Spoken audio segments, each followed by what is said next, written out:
네, 이 집인가 봐요. 네, 오늘 방문할 집인가 봐요. 안녕하세요. 가정방문 왔습니다. 범죄심리학자 숙명여대 박지선 교수, 경기북부경찰청 학대예방경찰관 심현규 경위. 안 보이시나요? 아이들의 행동에 줌인 해주세요. 아동학대 없는 세상을 향해 두 사람의 가정방문이 시작된다. 여기 두 아이가 있습니다. 엄마의 가출 후 친아빠의 폭행과 학대를 당했던 7살 민지. 그리고 친모와 친모의 동거남으로부터 무자비한 폭행에 시달렸던 3살 가영이. 그러나 두 아이의 운명은 달랐습니다. 지금 민지는 끔찍한 학대를 벗어나 경찰관을 꿈꾸는 소녀가 되었지만 가영이는 끝내 우리 곁에 돌아오지 못했습니다. 이 아이들의 운명을 가른 것은 무엇이었을까요?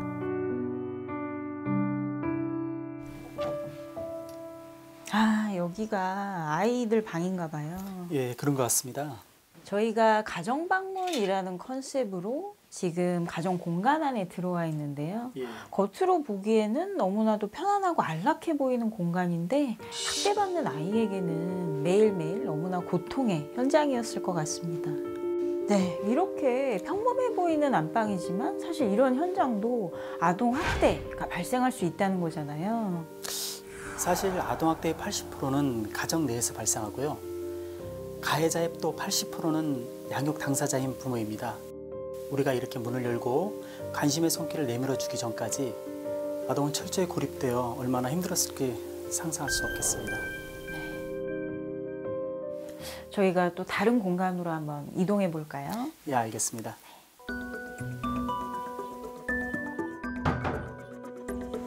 닫힌 문 안에서 벌어지는 가정 내 아동학대. 작년에만 42명의 아이들이 희생되었습니다. 최근 전 국민을 공분케 하는 아동학대 사건이 끊임없이 발생하고 있잖아요. 그 천안의 9살 남자아이가 계모의 학대로 여행용 가방 안에서 숨진 사건을 비롯해서 올해 3월에는 8살 아이가 친모와 동거남에 의해 무자비하게 폭행당해서 희생된 사건 등 믿기 힘든 뉴스들을 계속 접하고 있습니다. 도대체 아동학대 실태가 어느 정도인가요? 예, 작년 한 해에만도 3만 45건의 아동학대가 발생했습니다. 하루 80명이 넘는 아동이 아동학대를 당하고 있는 것인데요. 아동학대로 인한 사망자는 작년 한 해에만도 42명에 달하였습니다. 매달 4명 가까운 아이들이 채꽃을 피우지도 못한 채 죽어가고 있는 것이죠. 네. 끊임없이 반복되는 아동학대 사건. 그 이면에 숨은 키워드. 훈육을 위한 체벌이었나? 도대체 왜 이런 끔찍한 아동학대가 계속 벌어지는지를 보면 공통의 키워드가 있습니다. 바로 체벌을 훈육이라고 동일시하는 잘못된 인식 때문인데요. 처음에는 가벼운 체벌로 시작했다가도 이것이 한 번, 두 번 반복되면서 폭력의 상승 효과 때문에 점점 더 극악한 학대로 이어지는 경우가 많습니다. 예, 맞습니다. 실제 현장에서 학대 행위자인 부모들이 가장 많이 하는 변명이 아이를 가르치려고 그랬다, 사랑해서 잘 되라고 그렇다고 그렇게 말씀들 하십니다. 그렇다고 해서 그런 것이 학대가 아닌 것은 아니지 않습니까? 그렇게 잔혹한 행위가 어떻게 훈육이 될 수 있겠나 싶습니다. 훈육이라는 이름의 체벌. 징계권 폐지로 막는다. 네, 사실 우리 민법에는 징계권이라는 조항이 있습니다. 친권자는 자녀에게 필요한 징계를 할 수 있다는 것인데요. 이게 마치 체벌을 허용하는 체벌권처럼 인식된다는 지적이 있어 왔습니다. 그래서 최근 법무부는 징계권을 삭제하고요. 부모의 자녀 체벌을 법률로 금지하는 방안을 추진하고 있습니다.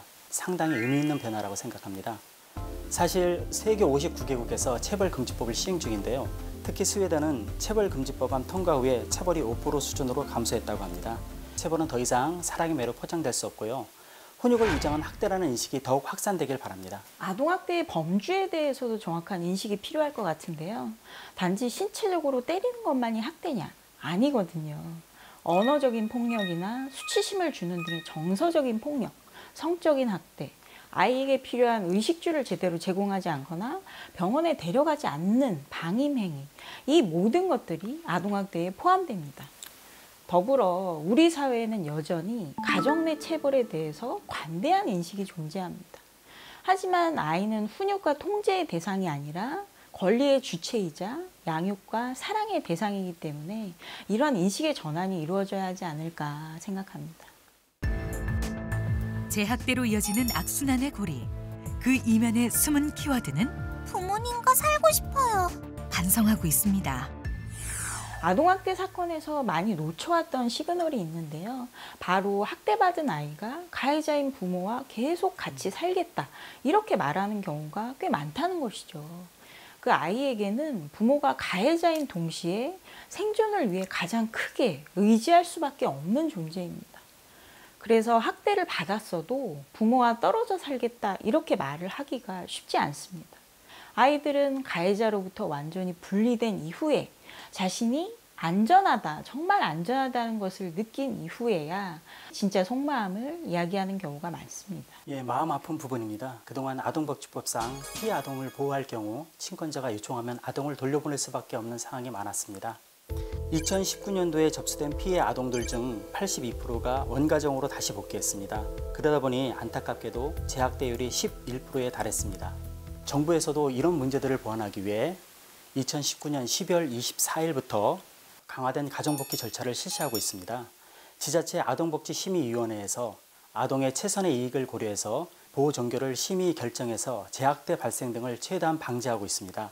앞으로 이런 노력들을 통해 재학대율을 더욱 줄여나가야 될 것 같습니다. 네, 재학대의 악순환 고리를 끊는 것이 정말 중요할 것 같은데요. 더불어 아동학대 근절을 위해 정부에서 그간의 문제들을 개선하는 종합적인 보완책이 마련됐다고 들었는데 어떤 내용인가요? 올해 10월부터 민간 중심의 아동보호 체계를 전면 개편해서 현장에서 조사나 상담을 주로 민간 아동보호 전문기관이 수행했기 때문에 조사나 학대 행위자 분리 조치를 수행하기에는 한계가 있었습니다. 이를 보완하여 2021년까지 전국 지자체에 아동학대 전담 공무원을 배치하여 조사 관원과 전문성을 강화할 예정입니다.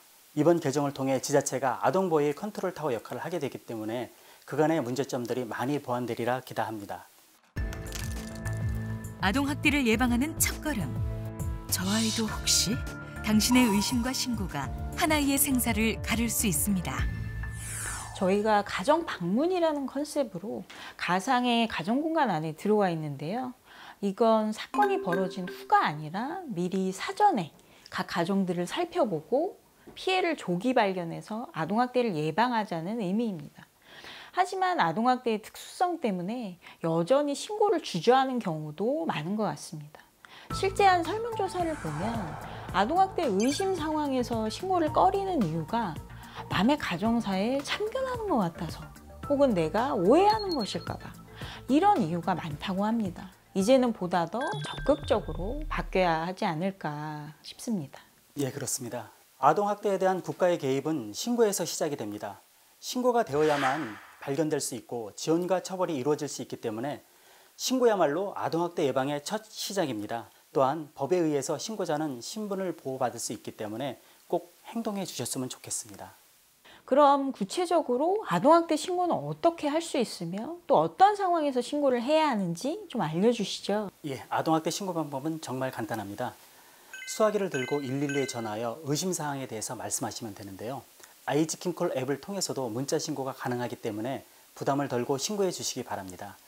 앱의 체크리스트를 통해 아동학대 징후를 점검하고 학대에 해당하는 의심 사례를 발견할 경우 앱을 통해 바로 신고가 가능합니다.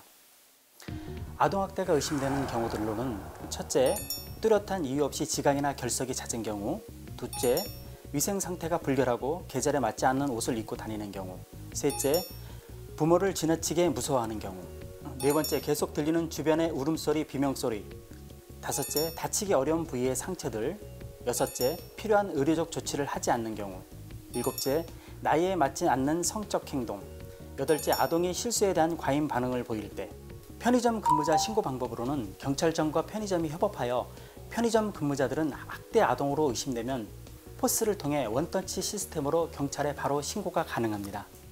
우리의 미래인 아이들 한 명 한 명 모두는 인격체로서 존중받고 평등한 삶을 누릴 권리가 있습니다. 단 한 대의 매도, 체벌도 용인하지 않는 사회가 되어야 하고요. 우리 모두가 감시자이자 든든한 울타리가 되어야 할 것입니다. 예, 맞습니다. 아동학대 예방은 아이들의 입장에서 먼저 바라보는 우리의 관심과 노력이라고 생각합니다. 모두의 관심이 사라질 때에도 아동학대는 어디에선가 발생하고 있습니다. 마지막 한 아이까지 포기하지 않고 상처받은 아이들이 사회의 구성원으로 건강하고 행복하게 자랄 수 있는 사회가 되기 위해 더 많은 관심을 기울여 주시길 바랍니다. 안아줌, 안 보이시나요? 아이들에게 줌인 해주세요 라는 뜻인데요. 아동학대 없는 세상을 위해 이제 우리 모두가 함께 안아줌을 해보는 건 어떨까요?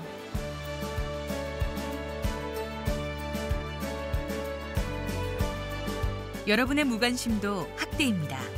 우리의 관심이 한 생명을 살립니다.